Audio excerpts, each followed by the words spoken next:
Salut tout le monde, j'espère que vous allez bien. Je suis avec vous pour le conseil de la journée. Alors, mon conseil aujourd'hui va être en lien avec ce qu'on a vu hier.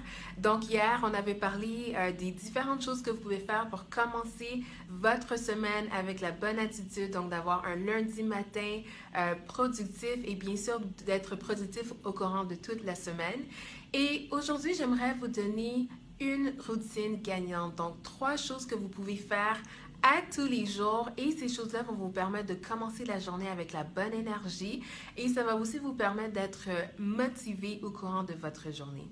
J'ai décidé de faire cette vidéo parce que j'ai réalisé que tant de personnes dans mon entourage ou même mes aspirantes stylistes vont des fois commencer leur journée sans avoir nécessairement une routine particulière et c'est des choses qu'elles vont faire des fois dans le matin, la matinée qui vont impacter leur journée mais elles s'en rendent même pas compte.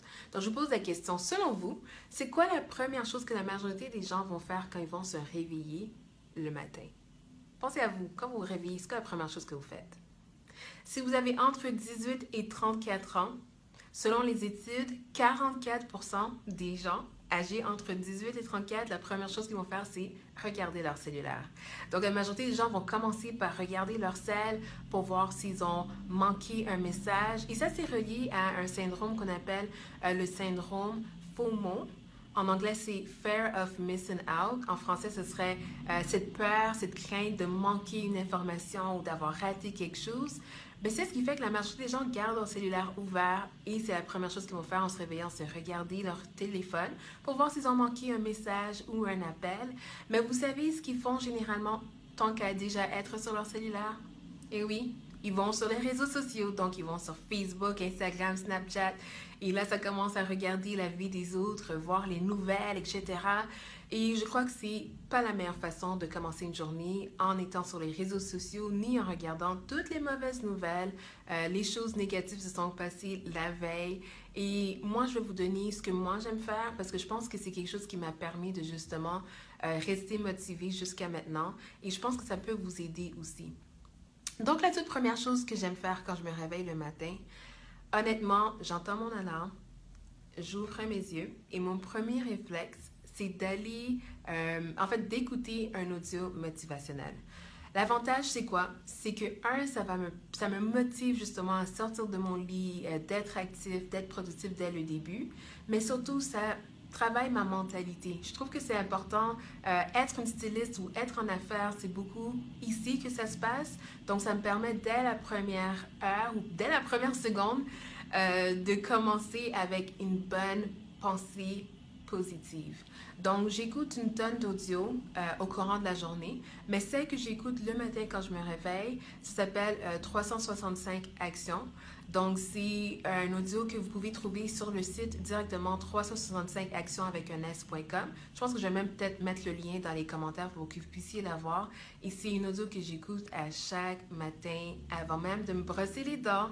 J'ouvre mon téléphone, j'écoute mon audio et c'est comme ça que ma journée elle commence. Donc, avec une pensée positive et une bonne stratégie pour que je puisse bien être en affaires en tant que styliste. Deuxième chose que je vais faire, c'est que je vais écrire mes objectifs dans un cahier. Donc, j'ai un cahier qui est juste à côté de mon lit. Quand je me réveille, j'écoute mon audio et ensuite, j'écris mes objectifs. Donc, j'écris 10 objectifs qui incluent mes objectifs court terme, donc pour l'année, mes objectifs moyen terme, ainsi que mes objectifs long terme. Donc, des fois, quand je raconte ça, on rit de moi parce que j'écris mon objectif même pour ce que je veux atteindre en 2062. Et là, je sais que ça peut paraître étrange, mais pourquoi 2062? C'est qu'en 2012, je me suis dit, dans 50 ans, voici ce que je veux faire comme chiffre d'affaires, voici ce que je veux avoir accompli dans ma vie. Et vraiment, tout est déjà calculé. Et le fait que je l'écris dans un cahier à chaque jour, ça me permet de me rappeler pourquoi je fais toutes les choses que je fais durant la journée. Donc, être styliste, être en affaires, c'est pas nécessairement la chose la plus facile, mais ce qui me permet de rester motivée, c'est que je sais pourquoi je le fais. Et je pense que vous aussi, si vous prenez le temps de réécrire vos objectifs quotidiennement, ça va vous rappeler que ça sert à quelque chose. Le travail que vous faites à tous les jours, c'est pour un but, puis il faut penser long terme. Donc, troisième chose que j'aime faire. Donc, la première chose que je fais, c'est j'écoute mon audio motivationnel. Deuxièmement, j'écris mes objectifs pour les 10 pour le court, moyen, long terme.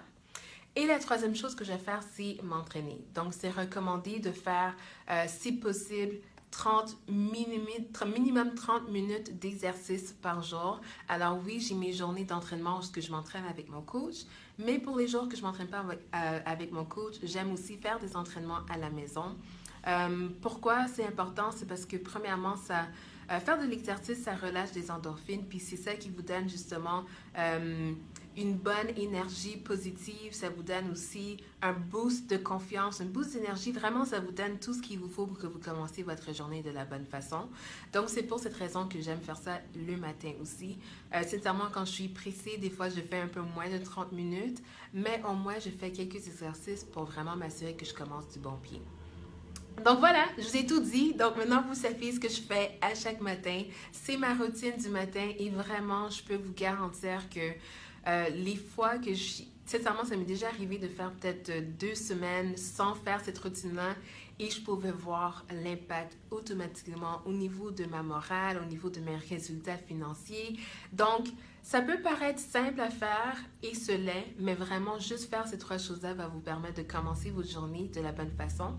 Donc, plutôt que d'avoir comme routine de vous réveiller, regarder Facebook le matin, puis de lire les journaux et de boire un café, essayez ces 3 objectifs, ces 3 tâches-là ou ces 3 choses que vous pouvez faire en tant que routine et laissez-moi savoir dans les commentaires comment ça s'est passé pour vous. Testez-le pendant une semaine et laissez-moi savoir si ça a bien fonctionné pour vous parce que pour moi, ça a bien fonctionné. Donc, j'espère que vous avez aimé mon petit conseil d'aujourd'hui et on se voit demain pour la suite. Bye!